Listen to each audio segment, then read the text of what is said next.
Hey guys, in this video I want to show you how to add and use stamps in DocuSign. If you find this video helpful, please consider to like this video and subscribe to my channel. In saying that, let's just jump straight into the video. Okay, so the best way to do this is to come on over to DocuSign.com and sign into your account. Now, once we sign into our account, click onto our name and then click onto Manage Profile. Then you're going to come into your profile section inside your account. And now this is where we can go ahead and add and edit stamps. So if you don't have a stamp, we need to add one in before we can start using it inside of DocuSign. Now, once we're inside of our profile, go ahead and click onto the stamps tab on the left. And now, as you can see, I've already added in a stamp. Now, in order to add a stamp, we want to click onto add stamp. And then from here, we need to upload that stamp.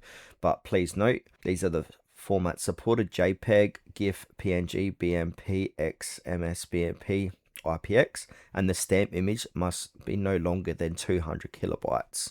Now, in saying that, once you've done that, go ahead and click onto browse and upload that stamp. And now I've got a few stamps here. These are more than 200 kilobytes. So if they are a little bit more than 200 kilobytes, we can use a site called compresspng.com. Now go ahead and upload your JPEG, PNG, or GIF. So I'm just going to use PNG for this example. Now I'm going to select file. So I'm going to select this file here. So I'm just going to reduce this by a few kilobytes. So you can see it's improved. Now if I scroll down here, I want to click onto compress, and now it's going to make this image smaller. So we can see here it's made it this much smaller. So before 206 and after 178 kilobytes. Now we can make it smaller as well by using this slider. So if I increase the slider, it's going to make it larger, and if I decrease it and click apply, it's going to make it smaller. So we can get it down to 19 kilobytes for this image, then hit apply. Then from there we want to click onto save all, and that's going to save it to your computer. As you can see, it's saved here. So if I come back to my stamps, I can click browse, and then I can choose that stamp here. Here it is here, 20 kilobytes.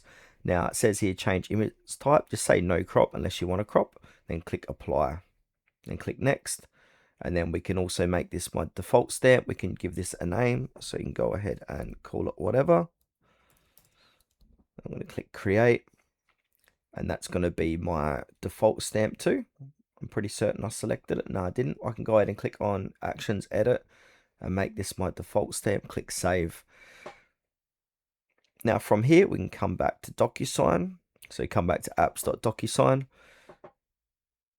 Now I'm just going to open up a document. Now in order to use the stamp, we can come on over to the left here, click onto stamp, and place that stamp where you need to go ahead and place it. So if we need to place it in the header, put it on the header, then click the stamp, and that's going to go ahead and put that stamp in, and we can make this stamp as big or small as we want. And then go ahead and click on finish, click send, and do what you need to do with that.